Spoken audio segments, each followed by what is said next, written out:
Guys, நம்முடைய பக்கத்து மாநிலமான கர்நாடகா மாநிலத்துடைய தலைநகரமான பெங்களூர்ல இருந்து ஒரு 500 கிலோமீட்டர் டிராவல் பண்ணி போனா பெலகவி அப்படின்ற ஒரு மாவட்டத்தை ரீச் ஆகலாம். இந்த மாவட்டத்துல அதானி தாலுகால மலாபாத் அப்படின்ற ஒரு சின்ன கிராமம் இருக்கு. இந்த கிராமத்துல தான் சந்தோஷ் மற்றும் ரேணுகா அப்படின்றவங்க ஒரு சிம்பிளான லைஃப் ஒரு மாடி வீட்டுல வாழ்ந்துகிட்டு வராங்க. இதை தவிர அந்த வீட்டுல சந்தோஷோடைய அப்பா அம்மாவான காமண்ணா மற்றும் ஜெயஸ்ரீ அப்படின்னு இந்த 4 பேர் தான் அந்த வீட்டுல வாழ்ந்துகிட்டு வராங்க.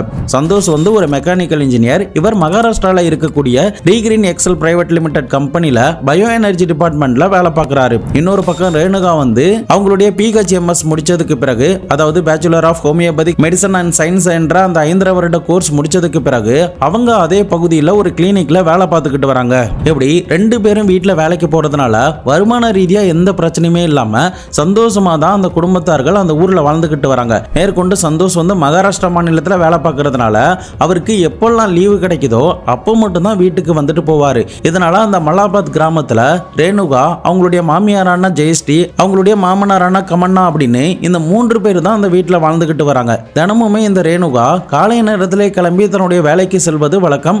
அதுக்கப்புறம் அவங்களுடைய ஷிஃப்ட் ஒரு வேளை மதிய நேரத்தில் முடியலாம், அப்படி இல்லைன்னா மதிய நேரத்தில் ஆரம்பிச்சு இரவு நேரத்தில் முடியலாம். இப்படி இவங்க மாறி மாறி அந்த ஷிஃப்ட்டுக்கு உண்டான வேலைகள்லாம் போய்கிட்டு ஒரு நிம்மதியான லைஃபை தான் அவங்க அந்த பகுதியில் வாழ்ந்துகிட்டு வராங்க. இப்படியே அந்த குடும்பத்தில் எந்த பிரச்சனையுமே இல்லாம 5 வருடங்கள் கிட்ட கடந்து போகும்போது தான் அந்த குடும்பமே எதிர்பார்க்காத ஒரு மர்மமான நாளை சந்திக்க போறாங்க. சரியா மே 17, 2025 சந்தோஷ் மற்றும் ரேணுகாவுக்கு திருமணமாகி 5 வருடங்கள் கழித்து இந்த ரேணுகா எப்போதும் போல காலை நேரத்தில் தன்னுடைய வேலைக்கு போவதற்காக கிளம்பிக்கிட்டு இருக்காங்க. அந்த நேரத்தில் ரேணுகாவுடைய மாமியார் ஜெயஸ்ரீ என்ன சொல்றாங்கன்னா, நாம 2 பேரும் இங்கிருந்து ஒரு 35 கிலோமீட்டர் தள்ளி இருக்கிற மதபவி என்ற இடத்துல இருக்கிற சானி தேவ்ஜி என்ற கோவிலுக்கு நம்ம போகலாம், அங்க போனா நம்ம வேண்டுனது எல்லாமே நிறைவேறும் அப்படின்னு சொல்லி இருந்திருக்காங்க. உடனே ரேணுகாவும் நான் மதியம் ஷிஃப்ட் முடிஞ்சதும் சீக்கிரம் வந்துடுவேன், ஸோ அதுக்கப்புறம் நம்ம கிளம்பி போகலாம்னு சொல்லிட்டு அன்றைய தினம் எப்போதும் போல ரேணுகா வேலைக்கு கிளம்பி போயிடுறாங்க. அவங்க சொன்ன மாதிரியே மதிய நேரத்தில் அவங்களுடைய ஷிஃப்ட் முடிஞ்சதுக்கு பிறகு இந்த ஜெயஸ்ரீயும் ரேணுகாவும் அவங்களுடைய ஊர்ல இருந்து 4 கிலோமீட்டர் டிராவல் பண்ணி மெயின் ரூட்டுக்கு வந்து அங்க இருந்து பஸ் மூலமா இந்த கோவிலுக்கு போறாங்க. இவங்க கிட்டத்தட்ட ஈவினிங் நேரத்தில் தான் போயிருந்திருக்காங்க. அதுக்கப்புறம் அந்த கோவில்ல அர்ச்சனை பூஜைகள் எல்லாமே பண்றாங்க. மேற்கொண்டு அந்த கோவில்ல உட்கார்ந்து மன நிம்மதிக்காக கொஞ்ச நேரம் பிரேயர் எல்லாம் பண்ணி இருந்திருக்காங்க. பட் இந்த ப்ராசஸ் எல்லாம் முடியறதுக்குள்ளேயே விடிஞ்சு போயிருந்திருக்கு. இதனால இருட்டாக நம்ம கிராமத்துக்கு போவதற்கு உண்டான ஃபெசிலிட்டிஸ் ரொம்ப கம்மியாக இருக்கிறதுனாலையும் இரவு நேரத்தில் ஆட்டோ மற்றும் டாக்ஸியை நம்ப முடியாதுங்கிறதுனால சீக்கிரமாக நம்ம இங்கிருந்து கிளம்பலாம் அப்படின்னு சொல்லிட்டு ஜெயஸ்ரீயும் ரேணுகாவும் இமிடியேட்டாக அந்த மதபவி அப்படின்ற ஊரில் இருந்து பஸ்ஸில் சரியாக ஒரு 8:45 மணிக்கு ஏறி 9:30 மணிக்கெல்லாம் இந்த மலாபாத் அப்படின்ற கிராமத்தோடைய மெயின் ரோட்டு கிட்ட வந்திருக்காங்க. இந்த மெயின் ரோட்டில் இருந்து 4 கிலோமீட்டர் தள்ளி தான் இவங்களுடைய வீடு இருக்கு. இந்த 4 கிலோமீட்டர் டிஸ்டன்ஸில் ரோடே ஒரு மண்ணு ரோடு மாதிரி குண்டும் குழியுமாவும் இருக்கும். அதே சமயம் போகிற வழிகளில் எந்த ஒரு வீடும் கிடையாது. 2 பக்கமுமே புதர் நிறைந்த வீடு மாதிரி இருக்கும். ஸ்ட்ரீட் லைட் கூட கிடையாது. இதனால எப்படி நம்ம போறது அப்படின்ற ஒரு பயமும் உங்களுக்கு ஏற்பட ஆரம்பிக்குது. இன்னொரு பக்கம் இந்த ஆட்டோ மற்றும் டாக்ஸில போறதுக்கு இவங்களுக்கு பாதுகாப்பு இல்லை அப்படின்னு உணர ஆரம்பிக்கிறாங்க. இதன் காரணமா சரியா ஒரு 10 மணிக்கெல்லாம் தன்னுடைய கணவரான கமண்ணாவுக்கு ஜெயஸ்ரீ கால் பண்ணி இந்த மாதிரி நாங்க நிக்கிறோம், நீங்க கார் எடுத்துட்டு யாராவது அழைச்சிட்டு வாங்க அப்படின்ற மாதிரி தகவல் கொடுக்குறாங்க.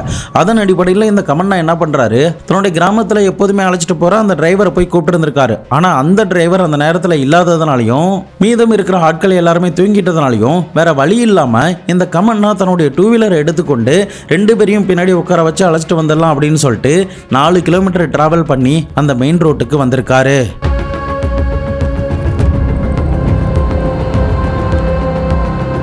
அதுக்கப்புறம் சரியா ஒரு 10 மணிக்கு மேல அவங்க 2 பேரையுமே பைக்ல பிக்கப் பண்ணிக்கிட்டு இவர் தன்னுடைய வீட்டை நோக்கி புறப்பட ஆரம்பிக்கிறாரு. போற வழிகள் எல்லாமே லைட் எதுவுமே இல்லாம குண்டும் குழியுமா ஒரு மண்ணு ரோடு மாதிரி அந்த இடம் இருந்திருக்கு.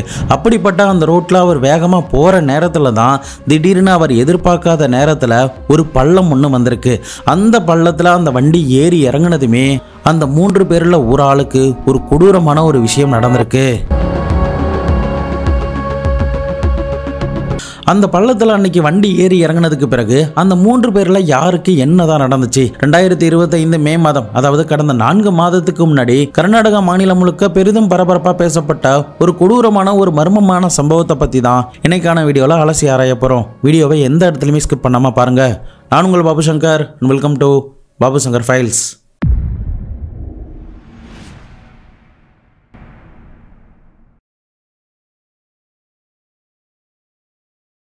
யூடியூப்ல உங்களுக்கு நோட்டிஃபிகேஷன் சரியா வரலனா நம்ம சேனலுக்காக உருவாக்கப்பட்ட டெலிகிராம் சேனல், வாட்ஸ்அப் சேனலை ஜாயின் பண்ணிக்கோங்க. இங்க வீடியோ ரிலீஸ் ஆனதுமே நாங்கள் அப்டேட் பண்ணிடுவேன். ஸோ நீங்கள் எந்த வீடியோவுமே மிஸ் பண்ணாமல் பார்க்கலாம்.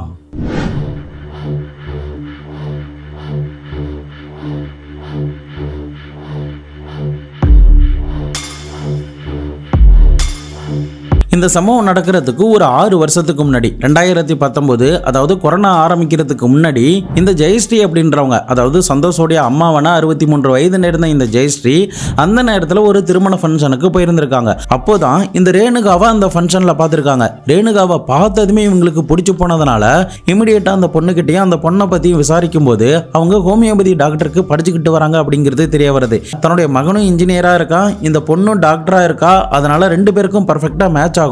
அதனால போய் வரன் கேட்கலாம் அப்படின்ற மாதிரி பிளான் பண்ணி அந்த குடும்பத்தார்கள் சொந்தக்காரங்க கிட்ட பேசிட்டு தன்னுடைய சொந்தக்காரங்களை 4 ஃபார்ச்சுனர் கார்ல அழைச்சிக்கிட்டு தான் இந்த சந்தோஷோடைய குடும்பத்தார்கள் ரேணுகாவுடைய வீட்டுக்கு போயிருந்திருக்காங்க.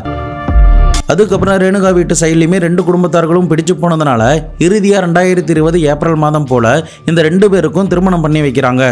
அந்த நேரத்தில் கொரோனா டைம் இருந்ததுனால ஃபேமிலியில் இருக்கிற முக்கியமான ஆட்களுக்கு மட்டும்தான் தகவல் சொல்லி இந்த திருமண ஏற்பாடுகள் எல்லாமே முடிச்சிருக்காங்க. அதுக்கப்புறம் ரேணுகா திருமணமாகி சந்தோஷோடைய வீட்டுக்கு வந்த நேரத்தில் அவங்க ஹோமியோபதிக் டாக்டருக்கு படித்து முடிச்சுட்டு ப்ராக்டிஸ்க்காக அவங்க ஒரு ஹாஸ்பிட்டலில் வேலை பார்த்துக்கிட்டு இருக்காங்க. ஆனால் அதை சந்தோஷோடைய வீட்டுக்கு வந்ததுக்கு பிறகு ஸ்டாப் பண்ணப்பட்டதுனால என்ன பண்ணுறதுன்னு தெரியாமல் அவங்க முழிச்சுக்கிட்டு இருந்த அந்த நேரத்தில் தான் சந்தோஷோடைய குடும்பத்தார்களே என்ன சொல்கிறாங்கன்னா, நீ ஏன் இதை விட்ட, நீ மறுபடியுமே இதை கண்டினியூ பண்ணு, நீயுமே வேலைக்கு போனால் இந்த குடும்பத்துக்கு ஒரு பெரிய சப்போர்ட்டிவாக தான் இருக்கும் அப்படின்னு ஆறுதல்லாம் சொல்லி அந்த பொண்ணை மறுபடியுமே வேலைக்கு அனுப்ப ஆரம்பிக்கிறாங்க. இன்னொரு பக்கம் சந்தோஷ் மகாராஷ்டிரா மாநிலத்தில் இண்டஸ்ட்ரியில் ஒரு இன்ஜினியராக வேலை பார்த்துக்கிட்டு இருக்காரு. லீவு நேரங்களில் மட்டும்தான் இந்த வீட்டுக்கு வந்துட்டு போவார். இப்படி இவங்களுடைய லைஃப் இருந்த நேரத்தில் தான் மே 17ஆம் தேதி இந்த ரேணுகாவும் அவங்க மாமியாரும் கோயிலுக்கு போயிட்டு ரிட்டன் அவங்களுடைய மாமனார் கூட 10 மணிக்கு மேலே அந்த மண் ரோட்டில் பைக்கில் போகும்போது தான் திடீர்னு ஒரு எதிர்பாராத விதமாக ஒரு பள்ளம் வந்திருக்கு. அந்த பள்ளத்தில் ஏறி இறங்கினதுமே என்ன நடந்துச்சு அப்படிங்கிறது அந்த நேரத்தில் இந்த மாமியாரான ஜெயஸ்ரீக்கு தெரியவே இல்லை. அன்றைய தினம் அந்த பைக்கில் 3 பேரும் எப்படி டிராவல் பண்ணியிருக்காங்கன்னா, அந்த பைக்கை ஓட்டிட்டு வர்றது இந்த கமன்னா, அவருக்கு பின்னாடியே அவருடைய மனைவியான 63 வயது நேர்ந்த ஜெயஸ்ரீ. இவங்க சாரி கட்டி இருக்கிறதுனால ஒன் சைடா தான் உட்கார்ந்துருக்காங்க. அவங்களுக்கு அடுத்தபடியா அவங்களுடைய மருமகளான ரேணுகாவும் சாரி கட்டி இருக்கிறதுனால அவங்களுமே அந்த 2 வீலர்ல ஒன் சைடா தான் உட்கார்ந்துட்டு வராங்க. அப்படி உட்கார்ந்துட்டு வந்த நேரத்தில் பேலன்ஸ் மிஸ் ஆகி திடீர்னு அந்த பைக் பள்ளத்தில் ஏறி இறங்கினதுமே ரேணுகா மிஸ் ஆகி கீழே விழுந்திருக்காங்க. அந்த நேரத்தில் இந்த ஜெயஸ்ரீ என்ன சொல்றாங்கன்னா, எங்க ரேணுகாவை பின்னாடி காணும், விழுந்துட்டா போல அப்படின்ற மாதிரி சொல்றாங்க. கிட்டத்தட்ட இந்த தகவலை சொல்லி பிரேக் அடிச்சதுல 120 அடி கிட்ட அந்த பைக் டிராவல் ஆகி போயிருந்திருக்கு. அதுக்கப்புறம் அந்த பைக்கை திருப்பலான்னு திருப்பும் போதுதான் பைக்குக்கு பின்னாடியே வீல்ல ரேணுகாவுடைய புடவை மாட்டினபடி அந்த இடத்துல கொடூரமான முறையில் ரத்த காயத்தோட எந்த அசையுமே இல்லாம இருக்கிறத இந்த 2 பேரும் பாக்குறாங்க. அந்த நேரத்தில் ஆள் நடமாட்டமும் எதுவுமே இல்லை. அக்கம் பக்கத்துலையும் வீடுகள் எதுவுமே கிடையாது. இந்த பக்கம் பார்த்தா அந்த மெயின் ரோட்டுக்கு 1 கிலோமீட்டர் ஆகும், அங்கே தான் ஒரு சில வீடுகள் இருக்கு. இந்த பக்கம் பார்த்தா அவங்களுடைய கிராமத்துக்கு ஒரு 3 கிலோமீட்டர் கிட்ட ஆகிடும். இப்படி இடைப்பட்ட இந்த புதர் நிறைந்த இடத்துல இவங்க மாட்டிக்கிட்டதுனால யாருடைய உதவி கேட்கறது, யாராவது உதவி பண்ண வருவாங்களா அப்படின்ற ஒரு ஏக்கத்தோடையே ரோட்டில் சுற்றி முற்றியும் பார்த்துக்கிட்டே இருக்காங்க. இன்னொரு பக்கம் இந்த ஜெயஸ்ரீ தன்னுடைய மருமகளை எழுப்பி எழுப்பி பார்க்குறாங்க. ஆனால் ரேணுகா கிட்ட இருந்து எந்த ஒரு அசையுமே இல்லை.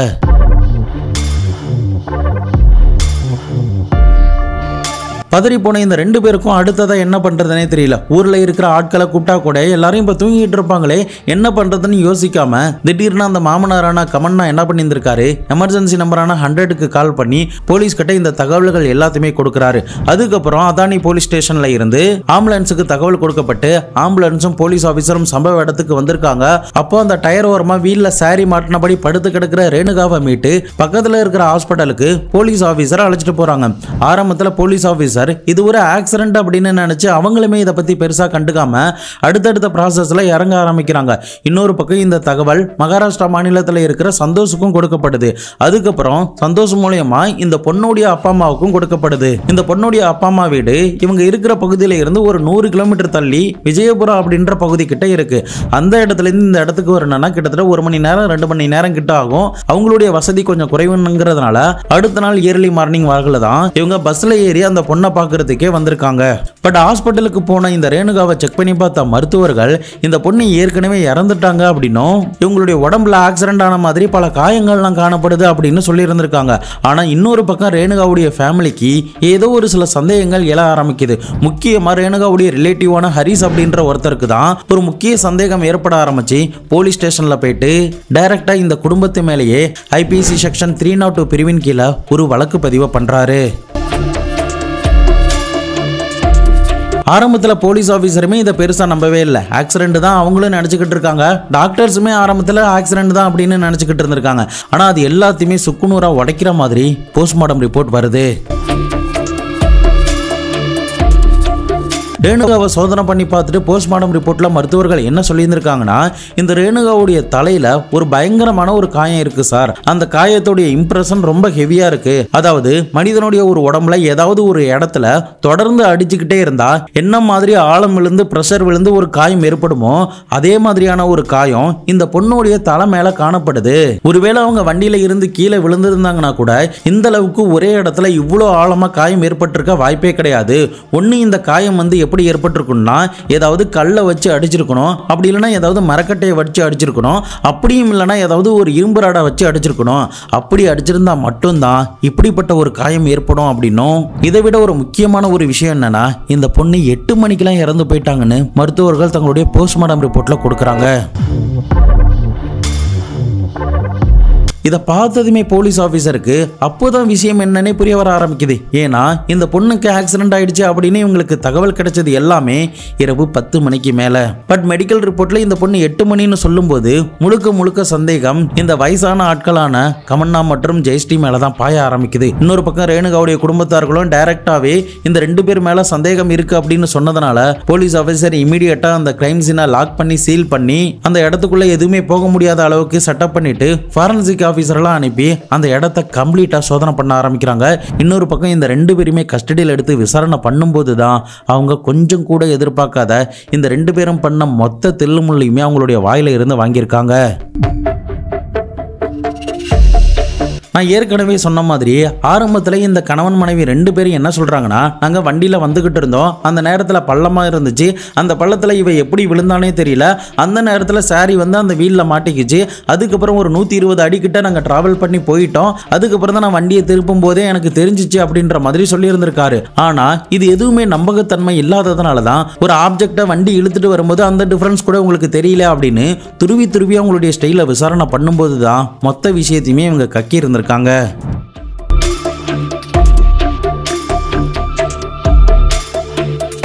இறந்து போன ரேணுகாவுக்கு திருமணமானதுக்கு பிறகு வலிப்பு நோய் மாதிரி ஒன்று ஸ்டார்ட் ஆகியிருந்திருக்கு. இதன் காரணமாக அவங்க நீண்ட நாட்களாக கர்ப்பம் தரிக்காமலே இருந்திருக்காங்க.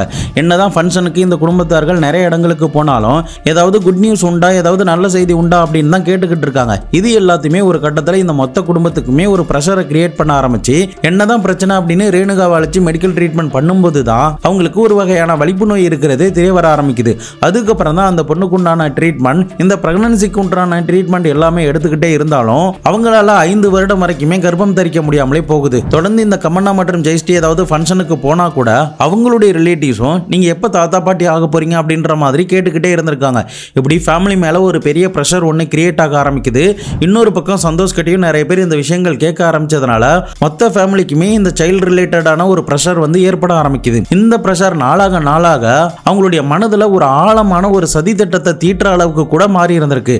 ஆரம்பத்தில் இந்த கணவன் மனைவி 2 பேரும், அதாவது இந்த சந்தோஷோடைய அப்பா அம்மா என்ன பண்ணியிருந்திருக்காங்கன்னா, இந்த பொண்ணை வந்து இந்த வீட்டை விட்டு அனுப்பிட்டா, அதாவது ஏதாவது டார்ச்சர் பண்ணி அந்த வீட்டை விட்டு அனுப்பிட்டா இவங்க 2 பேருக்கும் டிவோர்ஸ் கிடைச்சிரும், அதுக்கப்புறம் என்னுடைய மகனுக்கு வேற ஒரு பொண்ணை திருமணம் பண்ணி வச்சு அதன் மூலியமா நம்ம பேரனையோ பேத்தியோ பெத்தெடுக்கலாம் அப்படின்ற மாதிரி தான் பிளான் பண்ணி இருந்திருக்காங்க. அதுக்காக இந்த பொண்ணு கிட்ட சில குடைச்சல்கள் கொடுக்க ஆரம்பிக்கிறாங்க. உன்னுடைய அப்பா கிட்ட போயிட்டு வரதட்சணை வாங்கிட்டு வா, அது வாங்கிட்டு வா, இது வாங்கிட்டு வா அப்படின்னு சொல்லிட்டு அந்த பொண்ணை மென்டல் ரீதியாக டார்ச்சர் பண்ண ஆரம்பிக்கிறாங்க. இந்த டார்ச்சர்லாம் தாங்க முடியாம பக்கத்தில் இருக்கிற போலீஸ் ஸ்டேஷன்ல போயிட்டு பண்ணிட்டு கூட வரதட்சணை சம்பந்தமான ஒரு கேஸையுமே தன்னுடைய மாமியார் மேல ரேணுகா கொடுக்கறாங்க. பட் அந்த நேரத்துல அந்த கேஸ் வாபஸ் வாங்கப்பட்டு ரெண்டு குடும்பத்தார்களுமே சமாதானம் பேசி மறுபடியும் ரேணுகாவை அந்த வீட்டுக்கு வாழ அனுப்பி இருந்திருக்காங்க. அதுக்கப்புறமும் எந்த பிரச்சனையுமே இல்லாம நல்லா போய்கிட்டு இருந்த நேரத்துல தான் இன்னொரு பக்கம் ஜெயஸ்ரீயும் கமன்னாவும் இவ உயிரோட இருந்தா தானே தன்னுடைய மகனுக்கு ரெண்டாவது திருமணம் பண்ண முடியாது, அதனால இவளை போட்டு தள்ளிட்டா கண்டிப்பா என்னுடைய மகனுக்கு ரெண்டாவது திருமணம் பண்ணி அந்த பேரங்குழந்தையை பெற்றெடுக்கலாம் அப்படின்ற மாதிரி ஒரு சதி திட்டத்தை இவங்க தீட்ட ஆரம்பிக்கிறாங்க. அதன் அடிப்படையில் தான் மே 17ஆம் தேதி கோவிலுக்கு போறோம் அப்படின்ற மாதிரி டிராமாலாம் பண்ணிட்டு அங்கிருந்து ரிட்டர்ன் 7 மணிக்கெல்லாம் கிளம்பி 7:30 மணிக்கெல்லாம் மலாபாத் பகுதியோடைய மெயின் ரோட்டு கிட்ட வந்திருக்காங்க. அதுக்கப்புறம் தன்னுடைய கணவருக்கு கால் பண்ணி பைக் எடுத்துட்டு வாங்க அப்படின்ற மாதிரி சொல்லப்பட்டிருந்திருக்கு.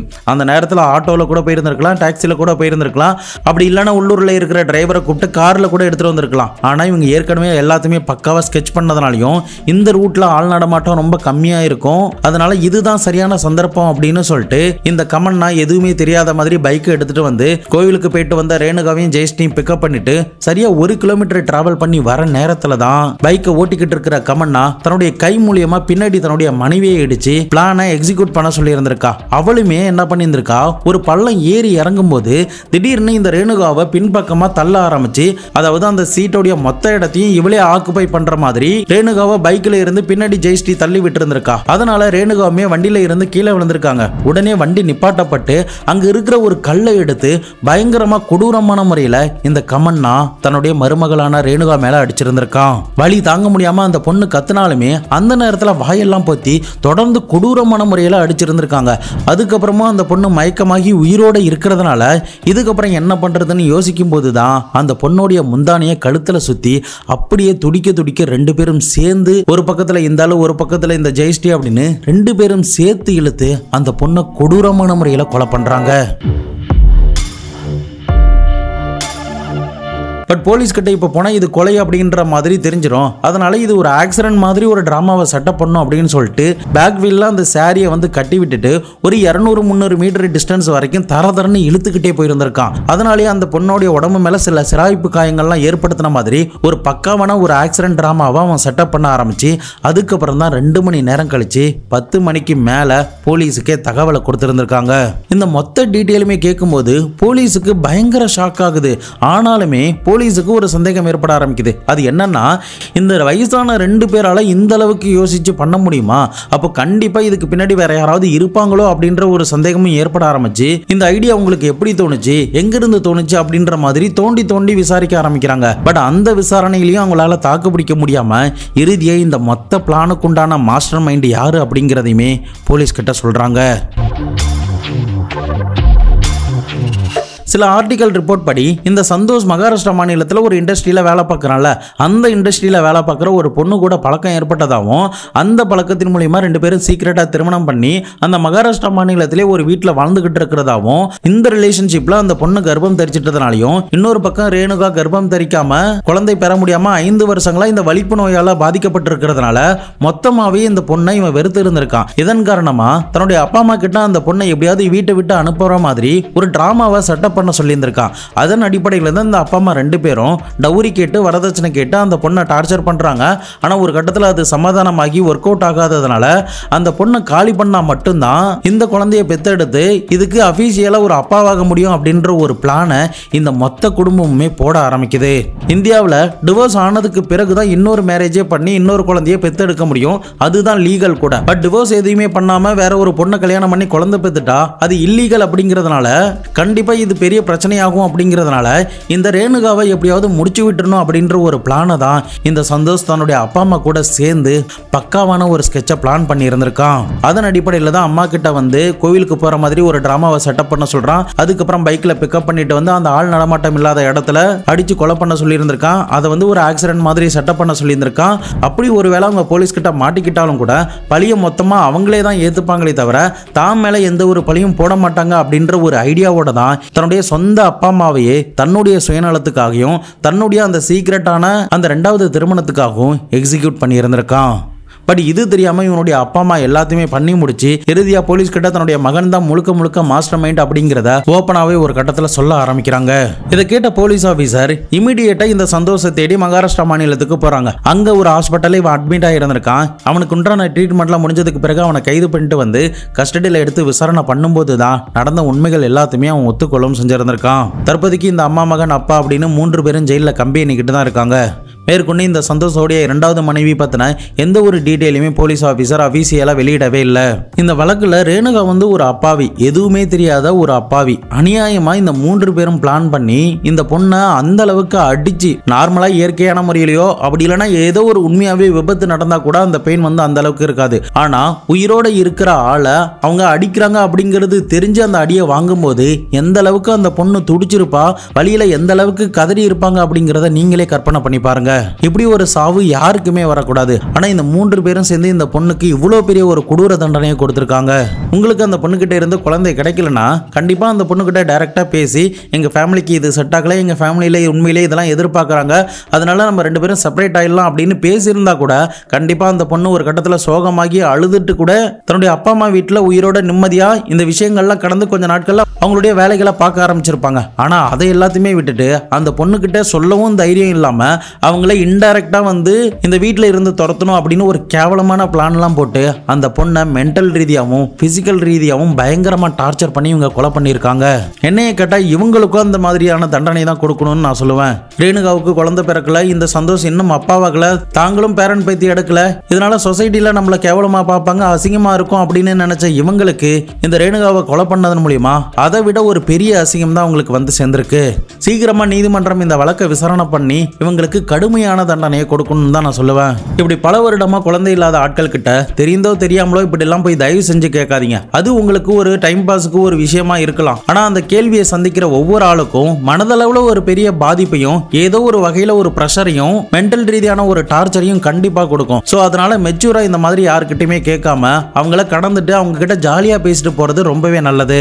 சோ இதனால அவங்க கிட்டலாம் அந்த மாதிரி பேசிக்காம நார்மலா எப்போதும் போல ஃப்ரெண்ட்லியா பேசி அவங்கள எந்த ஃபங்க்ஷனுக்கும் விட்டு கொடுக்காம அவங்களும் நம்ம கூட தான் இருக்காங்க அப்படின்னு சமமா மதிச்சு அந்த பிரச்சனையை பெருசா எடுத்துக்காம அந்த பொண்ணுக்குண்டான ஒரு கம்ஃபர்டபிளை உருவாக்கி சகஜமா பழக வைக்கிறதுக்கு முடிஞ்ச அளவுக்கு முயற்சி பண்ணுங்க. அதை விட்டுட்டு அவங்கள கார்னர் பண்றது, இந்த மாதிரி கொஸ்டின் மூலமா அவங்கள பிரஷர் பண்றது அப்படின்ற விஷயங்கள் பண்ணாம இருக்கிறது ரொம்பவே நல்லதுன்னு தான் நான் சொல்லுவேன். கண்டிப்பா இந்த வீடியோ பார்த்ததுக்கு பிறகாவது கூட நீங்க இன்னொரு ஆள் கிட்ட போயிட்டு உங்களுக்கு எப்போ குழந்தை பிறக்கும் அப்படின்ற மாதிரி எல்லாம் கேட்கவே கேட்காதீங்க. ஏன்னா அந்த குழந்தைக்கு நீங்க ஃபீஸ் கட்ட போறது கிடையாது, அந்த குழந்தைக்கு உண்டான டைப்பர் முதற்கொண்டு நீங்க வாங்கி கொடுக்க போறது கிடையாது, எல்லாமே அவங்க தான் பார்த்துக்க போறாங்க. அப்படி இருக்கும் பட்சத்தில் உங்களுக்கு அப்படி என்ன அக்கறை? ஸோ இதனால இந்த மாதிரியான கொஸ்டினை கேட்கறத அவாய்ட் பண்ணிட்டு நம்முடைய வேலைகளை பார்க்கறது ரொம்பவே நல்லதுன்னு தான் நான் சொல்லுவேன். நீங்க இந்த சம்பவத்தை பத்தி என்ன நினைக்கிறீங்க அப்படிங்கிறதையும், இந்த மாதிரி ரிலேட்டடான கொஸ்டினை பத்தி என்ன நினைக்கிறீங்க அப்படிங்கிறதையும் மறக்காம கமெண்ட் பாக்ஸ்ல சொல்லுங்க.